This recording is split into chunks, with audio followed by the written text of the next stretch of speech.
Captain Ethan Ward had always believed that diplomacy was about words, treaties, and careful plans. Standing on the platform of the Interstellar Exchange Hall, he had imagined countless scenarios: meetings with alien leaders, polite debates, strategic discussions. But nothing in his experience had prepared him for the moment when an alien ambassador handed him a living being as a gift. The hall was enormous, filled with representatives from dozens of species. Lights hovered in midair, casting soft glows over smooth metallic walls. Ships and artifacts from across the galaxy were displayed in suspended cases, and the air hummed with subtle energy from alien devices. It was a place meant to impress, intimidate, and remind humans of their small position in the interstellar hierarchy. Ethan, a human in standard diplomatic uniform, felt a sharp tug of unease as whispers rippled through the crowd. He was accustomed to skepticism, even outright mockery, but this was different. The alien ambassador, a tall figure with iridescent skin and elongated limbs, smiled, showing no teeth but radiating authority. With great honor, the ambassador said in a voice translated by a small device in Ethan's earpiece, "We present to you a gift, someone to accompany you, to assist, and perhaps to amuse." Before Ethan could respond, a figure stepped forward. She was smaller than the humans present, but her posture and expression demanded attention. Her skin shimmered with a soft silver hue. Her eyes were wide and luminous, and her long hair flowed almost weightlessly as if it moved with an unseen current. Ethan blinked. He had been given a person. Not a tool, not a device, not a decorative artifact, but a living, breathing, intelligent being. The crowd erupted into murmurs, some amused, some incredulous.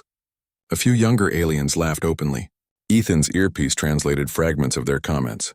"Look at the human's face. He is frozen. Will he know what to do with her?" He swallowed hard. I don't understand," he said aloud, his voice carrying more tension than he intended. "Is this part of the ceremony?" The ambassador's eyes glinted. "Indeed. Consider it a gesture of goodwill and perhaps humor. You are now accompanied by Leora, daughter of House Mirth, one of our noble lines. She will remain with you during your stay and provide guidance. If you can manage it." Ethan's heart skipped. Leora, the daughter of a noble house, was now assigned to him, a human diplomat. The aliens expected him to feel trapped, humiliated, perhaps even overwhelmed. And in truth he did. Leora's gaze met his. There was no fear, no confusion, only an assessment that seemed to pierce through him. She did not bow or show overt respect. Instead, she simply observed, as if measuring the weight of the human before her. I'm Ethan Ward," he said. "And you are?" "I am Leora," she replied, her voice calm, precise, and somehow carrying authority. "I understand your confusion. It is customary for you to be unsettled. That is acceptable. But our time together will not be wasted if you listen." Her words were measured, but there was an edge to them, a hint that she did not see him as inferior, nor as equal, but as someone she would watch closely. The crowd murmured again, some clearly entertained by the human's predicament. Ethan swallowed and forced himself to nod. "All right, Leora, I guess we work together then." She inclined her head slightly. "Yes, we will work together." The ceremony concluded with applause, the ambassador smiling knowingly at the amusement he had caused. Ethan felt the eyes of the hall on him, some skeptical, some curious. As he led Leora to the human delegation's transport, he struggled to maintain composure. The transport vehicle was sleek, almost alive in appearance. It hovered above the floor and glided smoothly through the corridors. Ethan glanced at Leora, who remained calm, observing the world outside the transport with quiet curiosity. "You don't seem surprised," Ethan said. "I have been prepared for many situations," Leora replied. "This was unexpected but not unwelcome. I am skilled at adaptation." Ethan leaned back in his seat. "Adaptation, right. Humans are not so prepared, I guess." "You will learn," she said simply. Over the next hours, Ethan discovered just how much he had underestimated Leora. She understood alien customs, languages, and hierarchies far better than he could imagine. When they arrived at the diplomatic quarters, she guided him through protocols, advised him on etiquette, and even helped him avoid several diplomatic faux pas. Yet, despite her guidance, the tension was constant. Other aliens whispered, watched, and occasionally tried to challenge Ethan. The human was being tested in every way, and Leora's presence amplified both scrutiny and expectation. One evening, As the two of them reviewed interstellar agreements in Ethan's quarters, the door chimed. A holographic message appeared, projecting an alien figure Ethan recognized from the exchange hall. It was Ambassador Therix, known for his cunning and ruthless political maneuvering. "Captain Ward," the ambassador said, his voice carrying amusement. "I trust your gift has been instructive?" Ethan straightened. "We are managing." The ambassador's eyes glinted. "Indeed. You must understand, human. This arrangement is not merely ceremonial. Leora is connected. Her family holds influence beyond most houses. You may wish to treat her presence seriously, rather than as a joke." Ethan felt his stomach tighten. "Connected? How?" "A noble line, potential heirs, and the implications of your partnership with her may extend far beyond your expectations." Before he could respond, the message ended. Leora leaned back, her expression thoughtful. "They expected you to fail," she said. "Their humor often masks strategy, but you survived the first challenge. That is commendable." Ethan exhaled, feeling the weight of the day's events. "I don't even know what I'm doing half the time." "You will learn. Quickly," Leora said. "Your species is underestimated, yes, but underestimated people often change the course of history." Her words hung in the air, heavy with implication. Ethan didn't know whether to feel encouraged or terrified. The next days tested them both. During a formal banquet, a minor alien dignitary attempted to humiliate Ethan by asking pointed questions about human weaknesses. Leora intervened subtly, redirecting the conversation, explaining cultural contexts, and highlighting humanity's unique strengths in strategy and adaptability. By the end of the evening, Ethan noticed something astonishing. Some of the same aliens who had mocked him were now nodding with genuine interest. Ethan realized then that humans, while physically less imposing and technologically behind in some ways, had something alien species often underestimated: ingenuity, courage, and moral resilience. Leora seemed to recognize it too, observing him with a mixture of respect and curiosity. One night, as they walked along a terrace overlooking the alien city, Ethan finally asked the question that had been pressing on his mind. "Leora, why me? Why give me a person like you? Was it really just a joke?" She paused, looking out at the lights of the city. "Perhaps at first, yes. The others thought it amusing that a human would be paired with me. But now I suspect they may have underestimated both of us. Perhaps even fate has a sense of humor." Ethan laughed softly, despite the tension. "Fate, huh? I'm not sure if I like the idea of fate having a sense of humor." She smiled faintly. "You will, or at least you will survive it." Their moments of quiet reflection were soon interrupted. During a diplomatic meeting, a senior council member revealed a startling fact. Leora was not just a noble. She was closely connected to the line of succession for her species. Her family's influence was immense, and her position as Ethan's companion or more could shift the balance of power. Ethan felt his pulse quicken. The joke was no longer a joke. It was a situation with serious consequences. Some factions whispered about manipulating the outcome. Others watched for signs of weakness.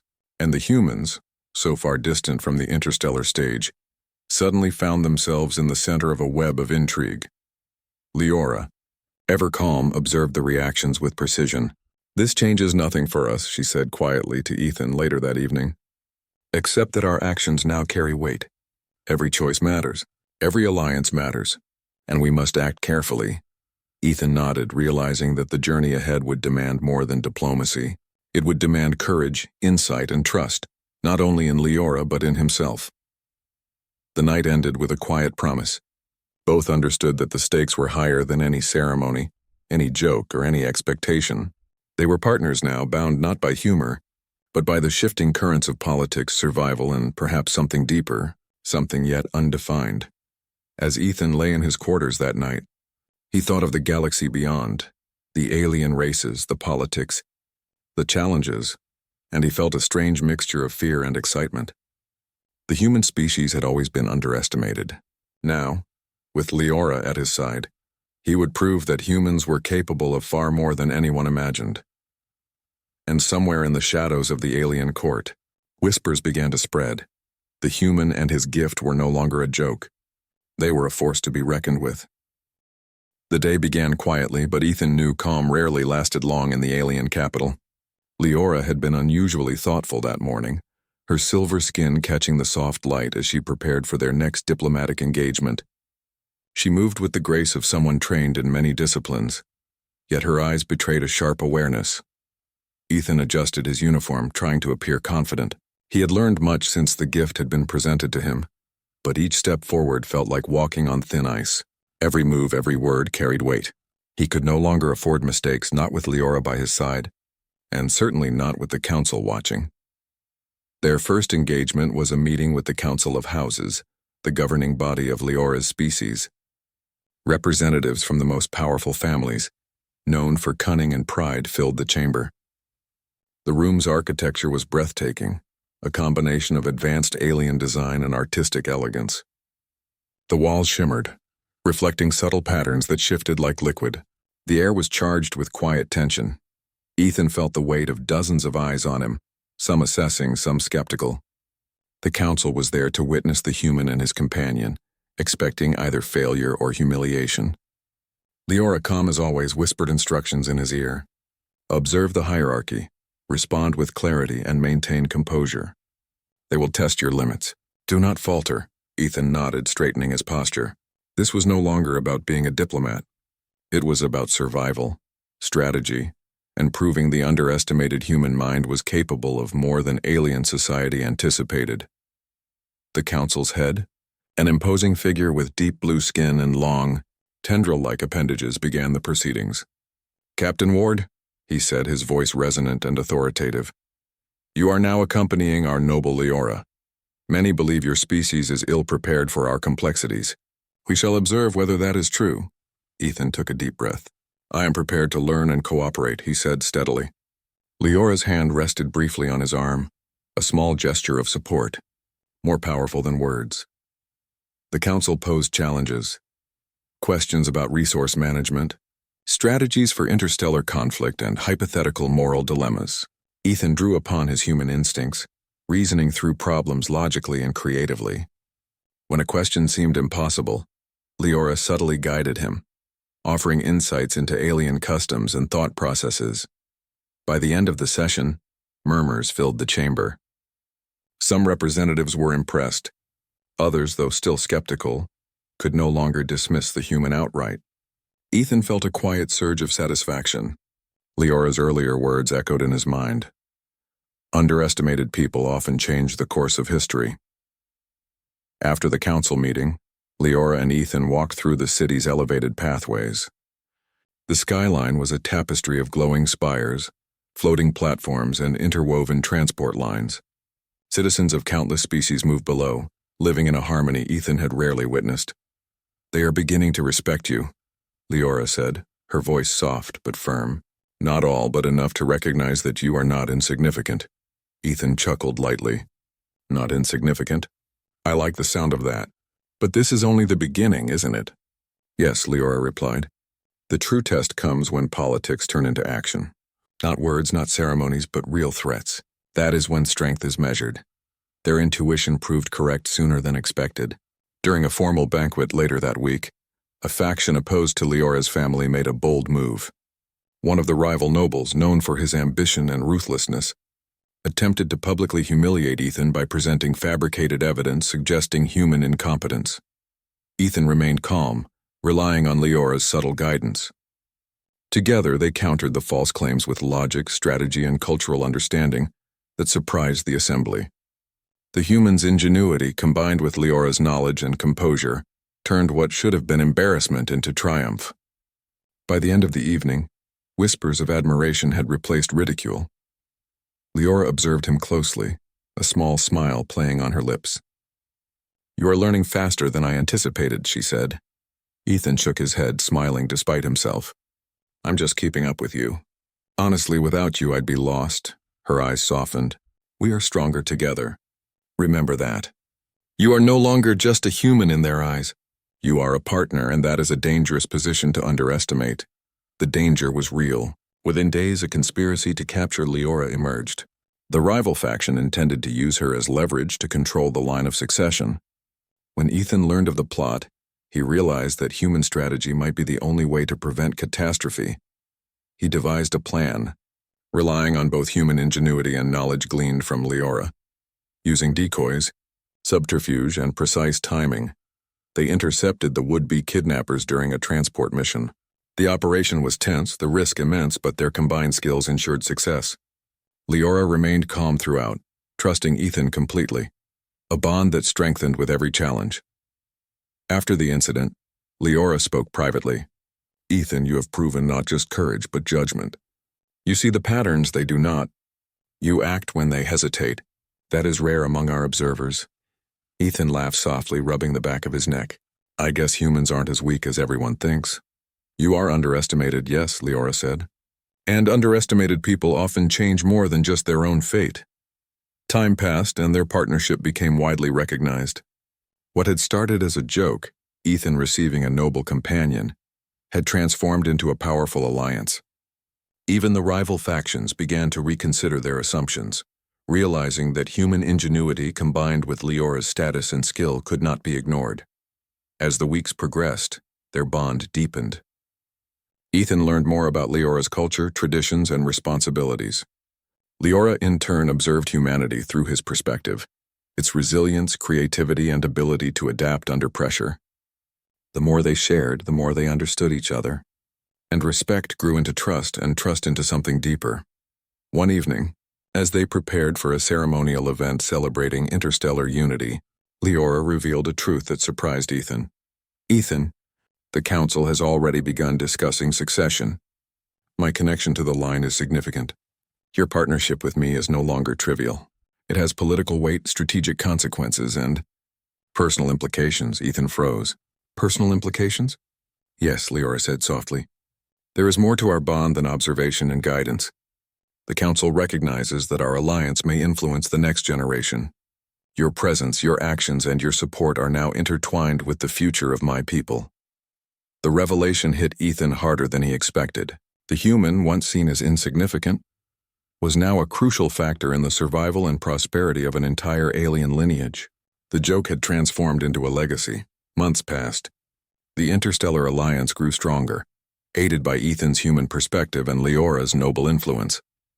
The political landscape shifted, and the once dismissive factions learned to respect the human presence. In private moments, Leora and Ethan discussed the future, their responsibilities, the challenges ahead, and the possibilities of life together. Then, the moment arrived that would define everything. Leora revealed to Ethan that she was pregnant, a sign that their union would produce a new generation, one that would carry the combined legacy of humans and her noble line. The news was both joyous and sobering. Their child would be the future heir, a symbol of unity, and a living testament to human courage and resilience. Ethan could hardly process the magnitude of it. We are going to have a child?" he asked, his voice trembling with awe. "Yes," Leora replied, placing a hand on his arm. "A child that represents the future. Humanity and my people together. It is more than a joke now. It is destiny." The Council received the news with a mixture of shock, admiration, and respect. Even the rival factions could no longer ignore the humans' role in shaping the interstellar future.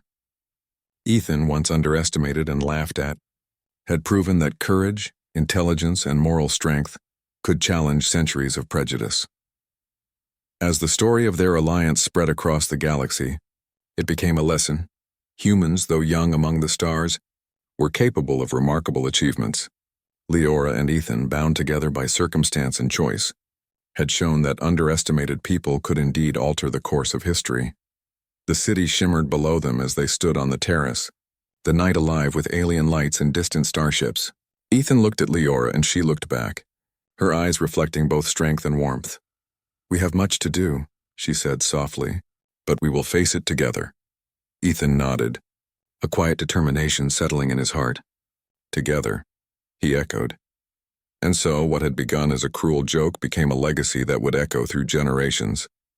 Leora, the noble daughter, and Ethan, the underestimated human, were no longer symbols of humor or ridicule. They were the parents of the future heir, the guardians of interstellar unity, and a testament to the truth that courage and ingenuity could overcome even the highest expectations. The galaxy, vast and uncertain, now held space for humans in a way no one had predicted. And at the center of it all, Ethan and Leora stood ready to face the future, side by side, united in purpose and bound by a bond that began as a joke but would become legend.